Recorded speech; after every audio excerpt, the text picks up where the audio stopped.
देखिए यूक्लिड नामक जो गणितज्ञ थे उन्होंने 2 अंकों का एचसीएफ निकालने की एक विधि खोजी जिसको हम यूक्लिड विभाजन एल्गोरिथम के नाम से जानते हैं। इसके लिए हम एक प्रश्न को ही उदाहरण स्वरूप ले लेते हैं और उसके माध्यम से ही हम आपको समझाते हैं।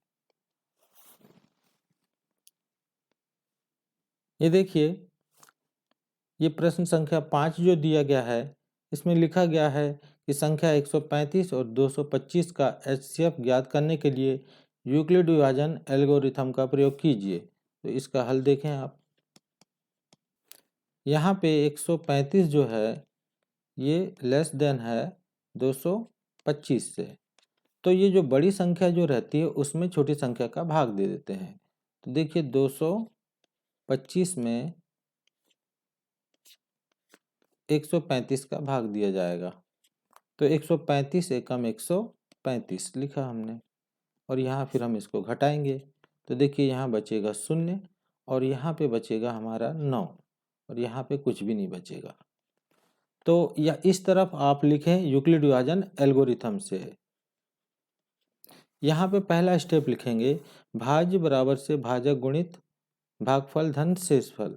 तो देखिए यहाँ 225 भाज्य है, तो ये 225 बराबर से 135 गुणित 1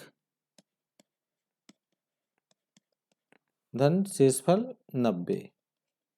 अब डिसीजन लिया जाएगा क्या ये 90 जो है शेषफल जो है शून्य आया क्या, तो हमारे पास उत्तर आया कि नहीं आया। तो देखिए यहाँ लिख देंगे r is not equal to 0।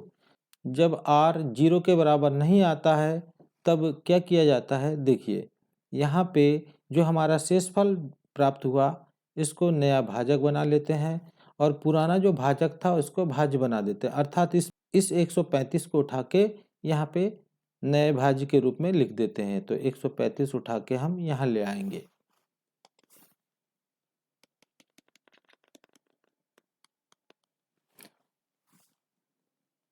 अब हम पुनः भाग दे के देखते हैं, तो 90 एकम 90, तो हमारे पास बचा शेषफल 45।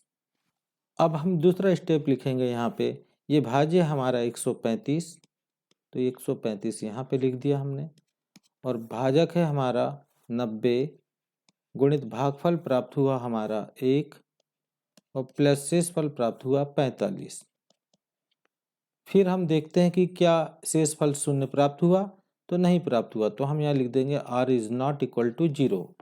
पुनः ये क्रिया दोहरा दी जाएगी, यानी कि जो हमारा शेषफल प्राप्त हुआ इसको नया भाजक बना लेंगे और पुराना जो भाजक था उसको भाज्य के रूप में यहाँ पे लिख देंगे 90। इस 90 को उठा करके ले आएंगे यहाँ पे। अब पुनः भाग देंगे 45 दूनी 90। अब हमारा शेषफल शून्य प्राप्त हुआ। अब तीसरा एल्गोरिथम लिखेंगे यहाँ पे। देखिए 90 बराबर से 45 गुणित 2 धन शेषफल 0, तो यहाँ पे r इज इक्वल टू 0 प्राप्त हो गया। जहाँ r 0 प्राप्त हो जाता है वहाँ प्रक्रिया रोक दी जाती है, और यहाँ हम नीचे स्टेटमेंट लिखते हैं कि यहाँ शेषफल 0 है और इस स्थिति में भाजक 45 है, अतः HCF 135 और 225 का 45 होगा। यानी जहाँ पे प्रक्रिया रुक जाएगी उस स्थिति में जो भाजक होता है यही HCF होता है।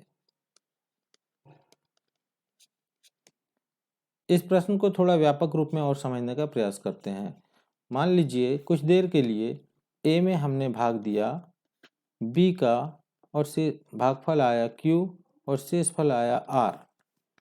तो इस स्थिति में पहला एल्गोरिथम होगा हमारे पास A बराबर से BQ प्लस R। यदि R is not equal to 0 हो तो ये क्रिया को दोहरा दी जाएगी और B को उठा के यहाँ पे ले आएंगे। अब फिर भाग दिया, सपोज दैट इस बार Q1 प्राप्त हुआ भागफल और शेषफल प्राप्त हुआ R1।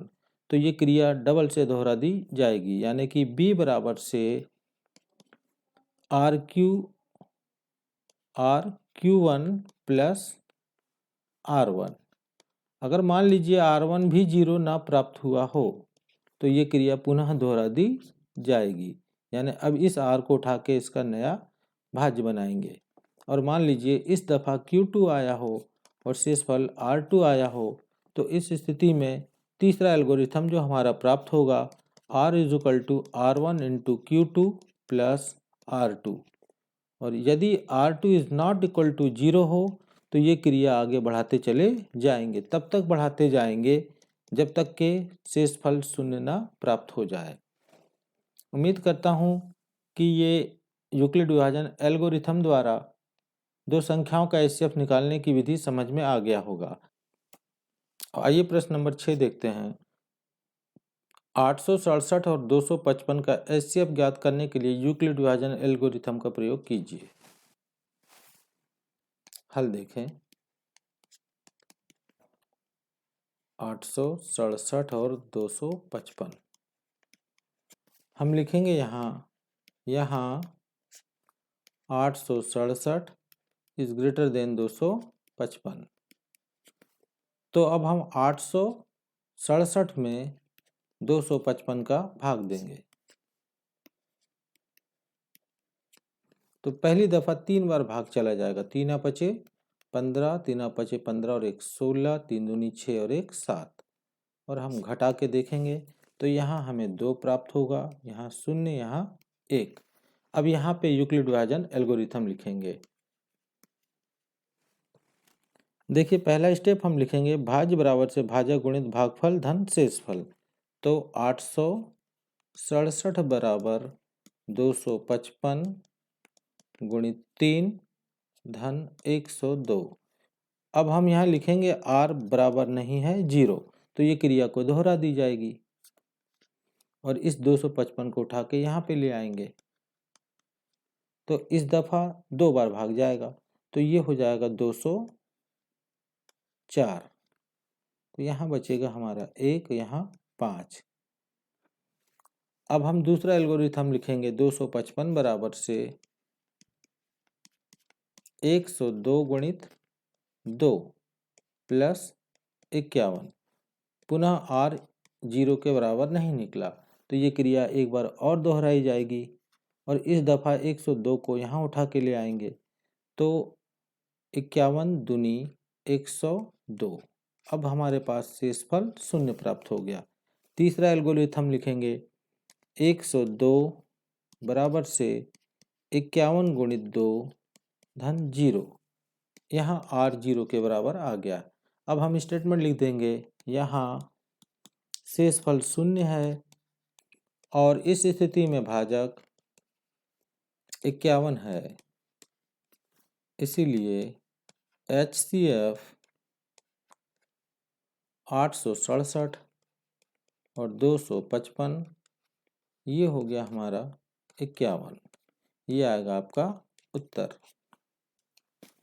आइए अब हम प्रश्न क्रमांक ये 7वां को देखते हैं।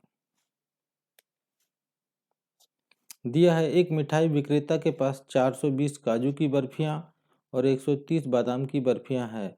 वह इनकी ऐसी ढेरियां बनाना चाहती है कि प्रत्येक ढेरी में बर्फियों की संख्या समान रहे तथा ये ढेरियां बर्फी की परात में न्यूनतम स्थान घेरे। इस काम के लिए प्रत्येक ढेरी में कितनी बर्फियां रखी जा सकती है। हमें कुछ नहीं करना है, सिर्फ इतना लिखना है कि प्रत्येक ढेरी में बर्फियों की संख्या ज्ञात करने के लिए हमें 420 और 130 का एचसीएफ ज्ञात करना होगा। तो हल देखें। यह ज्ञात करने के लिए हम 420 और 130 का एचसीएफ ज्ञात करेंगे।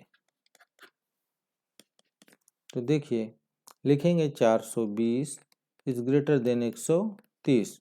तो हम सबसे पहले 420 में 130 का भाग देके देखेंगे, तो ये करीबन 3 बार तो चला ही जाएगा। तो 3 शून्य शून्य 3 तिया 9, 3 एकम 3, 390। तो यहाँ बचेगा हमारा 30। अब यहाँ पे यूक्लिड विभाजन एल्गोरिथम से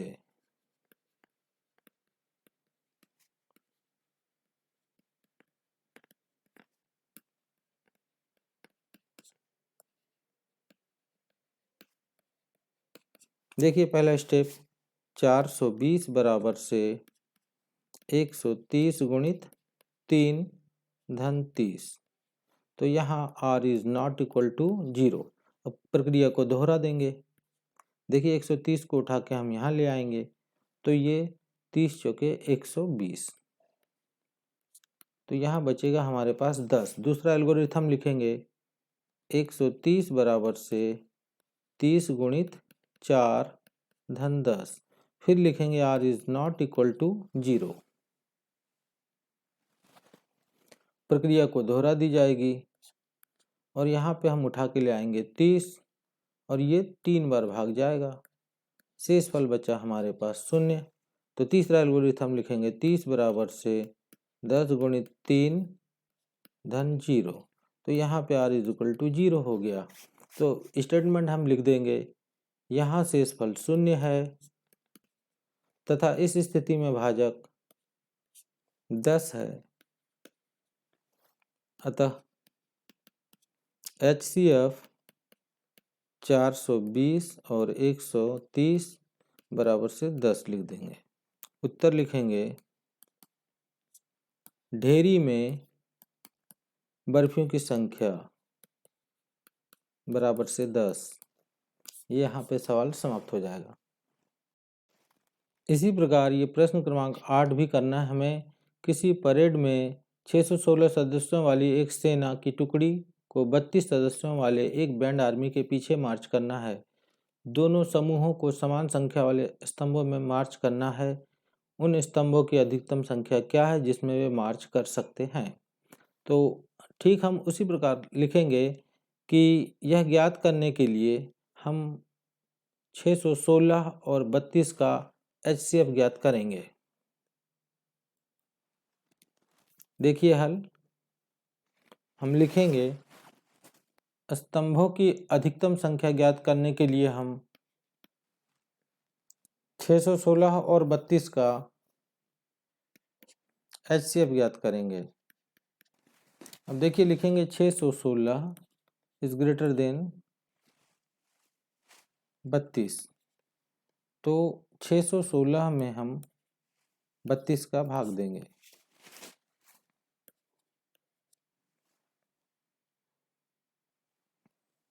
पहली बार जो भाग जाएगा तो देखिए 32 से कम 32, हमारे पास बचेगा यहाँ पे 9 और यहाँ बचेगा 2। अब उतारेंगे 6 और फिर हम भाग दे के देखेंगे तो 9 बार भाग जाएगा। तो 9 दूनी 18, 9 तिया 27 और 1 28, यानी फर्स्ट अटेम्प्ट पूर्णतः इसमें 19 बार भाग जा रहा है। तो देखिए यहाँ बचेगा 8, यहाँ बचेगा हमारे पास 0, यहाँ 0। तो पहला स्टेप लिखेंगे यूक्लिड विभाजन एल्गोरिथम से। पहला स्टेप होगा 616 बराबर से 32 गुणित 19 प्लस 8। यहाँ r is not equal to 0 है। प्रक्रिया को हम दोहरा देंगे।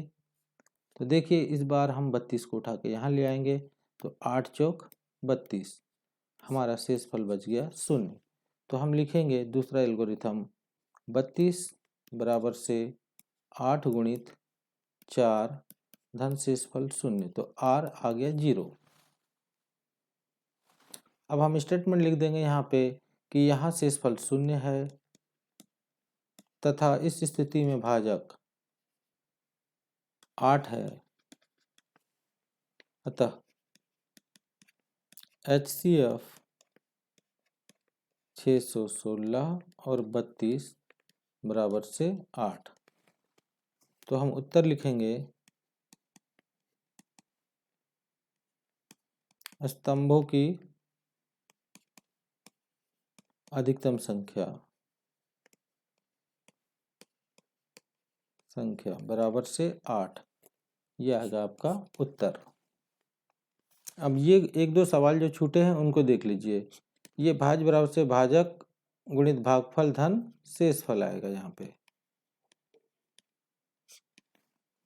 अब ये देखिए, दो धनात्मक पूर्णांक a और b दिए रहने पर ऐसी अद्वितीय पूर्ण संख्याएं q और r विद्यमान है जहां a बराबर से bq प्लस r, और ये r जो है b से छोटा रहेगा, परंतु हो सकता है 0 आए या 0 से बड़ी राशि। ये बात सत्य है, तो हम लिख देंगे सत्य। इसी प्रकार दूसरा देखें, एक प्राकृत संख्या का अभाज्य गुणनखंड उनके गुणनखंडों के क्रम को छोड़ते हुए अद्वितीय होता है। ये भी बात सत्य है। देखिए कैसे, मान लीजिए एक संख्या 30 है, इसका हम अभाज्य गुणनखंड निकालते हैं तो 2 से भाग देंगे तो ये 15 आएगा, फिर हम इसको 3 से भाग देते हैं तो 5 आएगा। तो 30 बराबर से 2 गुणित 3 गुणित 5। अब यह आवश्यक नहीं है कि सभी लोग पहले 2 से ही भाग दे और फिर 3 से दे, हो सकता है कोई पहले 5 से ही भाग दे।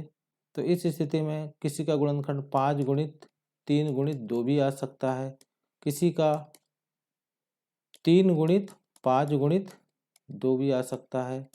तो ये भले इनके क्रम को आगे पीछे कर दिया जाए, परंतु ये अद्वितीय होता है, यूनिक होता है, अर्थात सिर्फ ये ही रहते हैं 2, 3 और 5। तो यही दिया है, एक प्राकृत संख्या का अभाज्य गुणनखंड उनके गुणनखंडों के क्रम को छोड़ते हुए अद्वितीय होता है, तो हम लिखेंगे सत्य।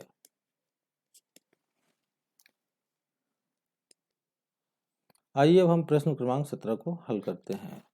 देखिए प्रश्न क्रमांक 17 का हल दिया है कि संख्या 4 की घात n पर विचार कीजिए जहां n एक प्राकृत संख्या है। जांच कीजिए क्या n का कोई मान है जिनके लिए 4 की घात n अंक शून्य पर समाप्त हो सकता है।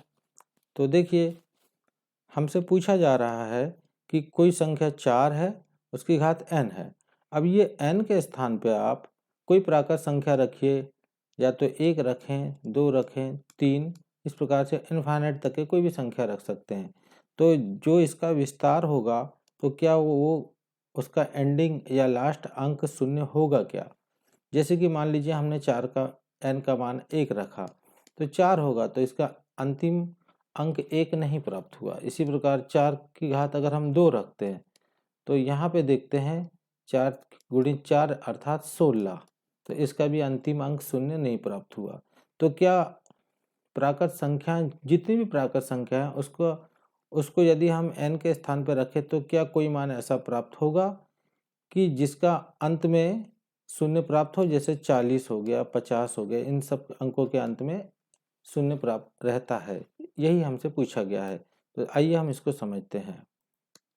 एक स्टेटमेंट लिखेंगे कि हम जानते हैं कि यदि कोई संख्या शून्य पे समाप्त होती है तब उसका अभाज्य गुणनखंड 2 और 5 अवश्य होता है। जैसे मान लीजिए कोई संख्या 40 है, इसका अभाज्य गुणनखंड हम निकाल के देखेंगे तो ये 20 होगा, 2 से देंगे तो 10 होगा, और 2 से देंगे तो 5 होगा। अर्थात जो भी संख्या शून्य पे समाप्त होती है उसका अभाज्य गुणनखंड 2 और 5 अवश्य होता है। तो ये हम स्टेटमेंट यहाँ लिख देंगे। हम जानते हैं कि यदि कोई संख्या शून्य पे समाप्त होती है तब उसका अभाज्य गुणनखंड 2 और 5 अवश्य होता है। अब 4 की घात n बराबर से 2 गुणित 2 की घात n लिख सकते हैं। अगले स्टेप को हम इस प्रकार लिख सकते हैं, 2 की घात n गुणित 2 की घात n। अब यहाँ पे सिर्फ अभाज्य गुणनखंड में 2 आया, 5 नहीं आया है। हम कह सकते हैं कि 4 की घात n का अभाज्य गुणनखंड सिर्फ 2 है तथा 5 नहीं है, अतः 4 की घात n कभी भी किसी भी प्राकृत संख्या n के लिए शून्य पे समाप्त नहीं हो सकती है। तो ये स्टेटमेंट हम यहाँ नीचे लिखेंगे कि यहाँ 4 की घात n का अभाज्य गुणनखंड सिर्फ 2 है तथा 5 नहीं है। अतः किसी प्राकृत संख्या n के लिए संख्या 4 की घात n कभी भी शून्य पे समाप्त नहीं हो सकती है।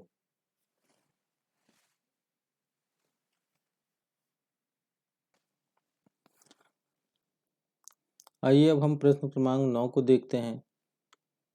दर्शाइए कि प्रत्येक धनात्मक सम पूर्णांक 2q के रूप का होता है तथा प्रत्येक धनात्मक विषम पूर्णांक 2q प्लस 1 के रूप का होता है जहाँ q कोई पूर्णांक है। आइए इस प्रश्न को हम हल करते हैं। माना a कोई धनात्मक पूर्णांक है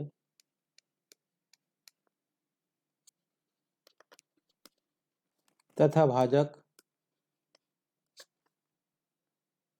2 है, जिससे भाग देने पर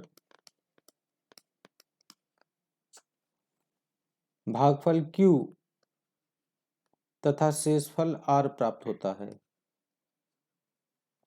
देखिए, हमें जो सिद्ध करने के लिए आएगा उसमें q के साथ जितने गुणे का अंक रहेगा उतना ही भाजक लेना पड़ता है।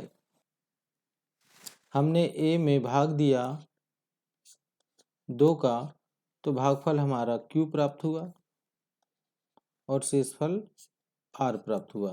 तो r जो प्राप्त होगा ये इस 2 से छोटा ही होगा, तो r का मान या तो 0 प्राप्त होगा या तो 1, परंतु 2 कभी भी प्राप्त नहीं हो सकता है। तो हम यहाँ लिखेंगे यूक्लिड विभाजन प्रमेयिका से ये a बराबर से 2q प्लस r, a बराबर से 2q प्लस r होगा, जहाँ r का मान जो होगा या तो 0 होगा या तो 1 होगा, परंतु 2 नहीं हो सकता है। अतः संख्या a जो है, संख्याएं 2q तथा 2q प्लस 1 के रूप का होगा। ऐसा इसलिए, ये देखिए a का मान है हमारे पास 2q प्लस r, तो मान लीजिए r का मान 0 आता है, तो इस स्थिति में a का मान होगा 2q प्लस 0 यानी 2q, और यदि शेषफल 1 आ जाए तब देखिए a बराबर से 2q प्लस 1 होगा। तो संख्याएं सिर्फ 2q या 2q प्लस 1 के रूप का ही हो सकता है। अब देखिए यहाँ संख्या 2q जो है इसका एक अभाज्य गुणनखंड 2 है, तो यानी कि ये संख्या 2 से विभाजित हो जाएगी, इसलिए ये सम संख्या होगी। संख्याएं या तो सम होती है या विषम होती है। तो यदि 2q एक सम संख्या है तो 2q प्लस 1 विषम संख्या होगी। तो हम नीचे लिखेंगे यहाँ संख्या 2q का एक अभाज्य गुणनखंड 2 है, अर्थात यह संख्या 2 से विभाज्य है, अतः यह सम संख्या होगी। चूंकि संख्याएं या तो सम होती है या विषम होती है, इसलिए 2q प्लस 1 विषम संख्या होगी। अब हम नीचे लिखेंगे संख्या 2q धनात्मक समपूर्णांक है तथा धनात्मक पूर्णांक या तो सम हो सकता है या विषम, इसलिए कोई धनात्मक विषम पूर्णांक 2q प्लस 1 के रूप का हो सकता है। अब आइए प्रश्न नंबर हम 10 देखते हैं। देखिए प्रश्न नंबर 10 में लिखा गया है, दर्शाइए कि प्रत्येक धनात्मक पूर्णांक 4q+1 या 4q+3 के रूप का होता है जहां q एक पूर्णांक है।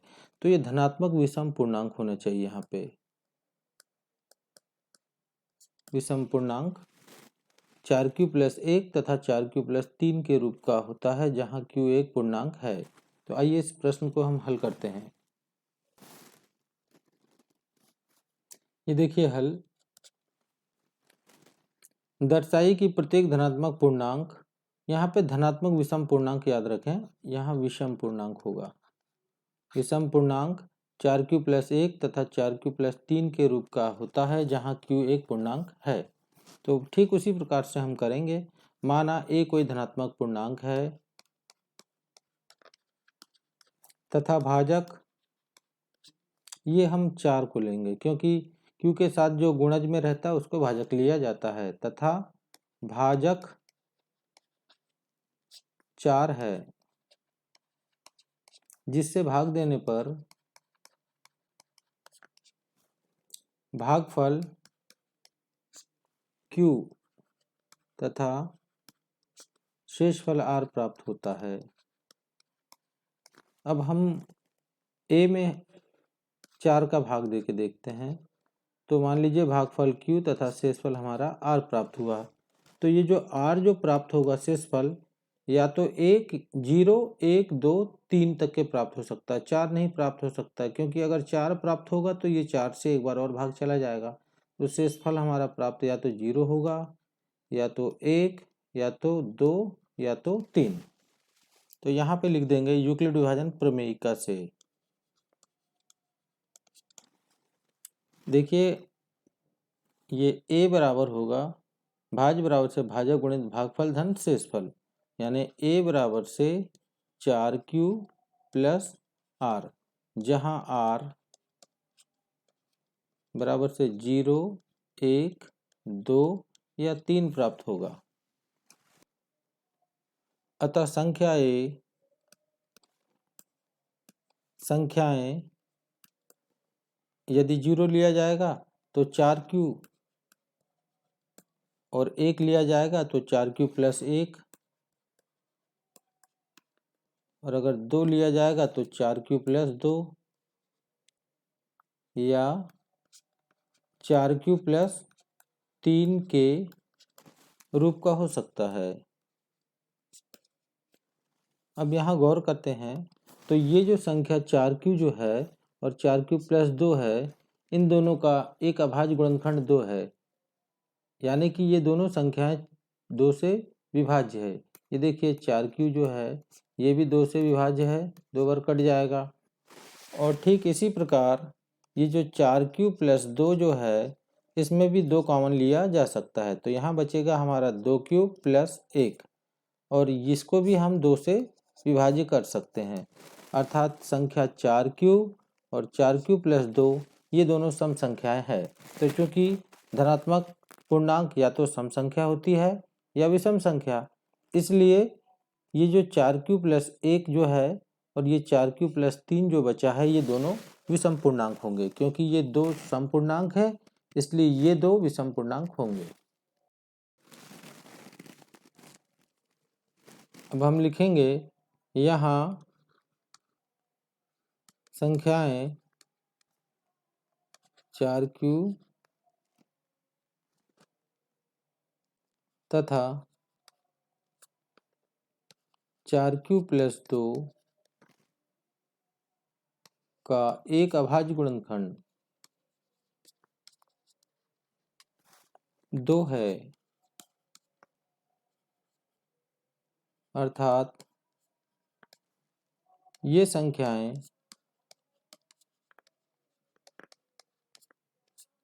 2 से विभाज्य है, अतः यह सम संख्या होगी। अब हम लिखेंगे कि धनात्मक पूर्णांक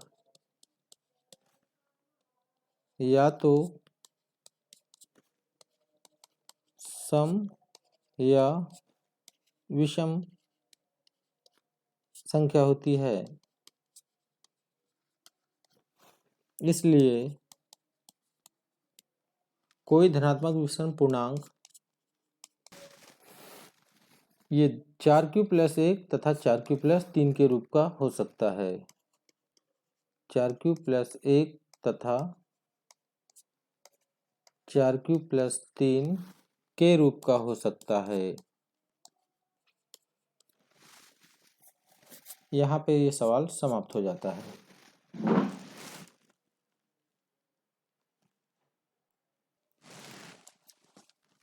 अब ये एक शब्द में उत्तर दीजिएगा। ये जो दूसरा प्रश्न जो दिया है इसमें पूछा गया है किसी पूर्णांक p के लिए 2p+1 सम होगा या विषम।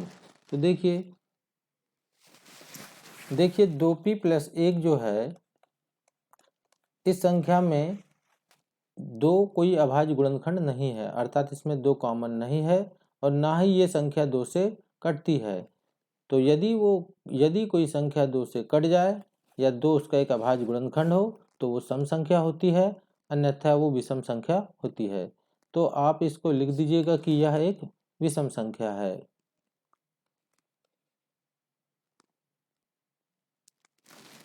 अब ये अंतिम प्रश्न जो है 18 नंबर का, इसको आप देख लीजिए। लिखा है 7 × 11 × 13 धन 13 और 7 × 6 × 5 × 4 × 3 × 2 × 1 धन 5 भाज्य संख्या क्यों है। तो यहाँ पे हल देख लीजिए।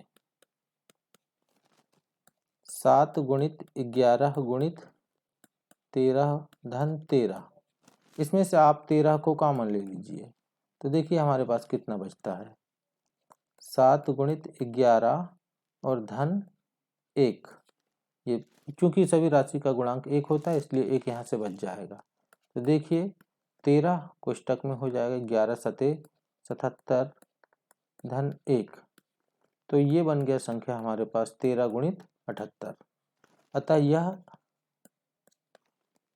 भाज्य संख्या है।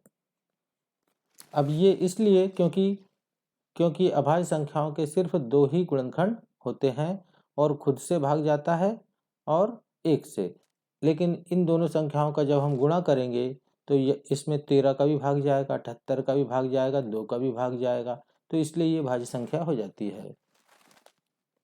ठीक इसी प्रकार 7 × 6 × 5 × 4 × 3 × 2 × 1 धन 5, इसमें हम क्या करते हैं 5 को कॉमन ले लेते हैं। तो देखिए हमारे पास बचता है 7 × 6 × 4 × 3 × 2 × 1 धन 1। अब अगला स्टेप देखिए, ये 5 गुणित ये 6 × 7 × 4 × 3 × 2 × 1 का मान होगा 1008 प्लस 1। अब ये 5 गुणित 1009, अतः यह एक भाज्य संख्या है। यहाँ पे हमने इस अध्याय के संपूर्ण प्रश्नों को हल कर लिया। यदि आप लोगों को वीडियो पसंद आया हो तो वीडियो को लाइक अवश्य करें तथा चैनल को जरूर सब्सक्राइब करें ताकि आने वाले वीडियो की जानकारी आपको बिल्कुल समय पे मिल सके। धन्यवाद।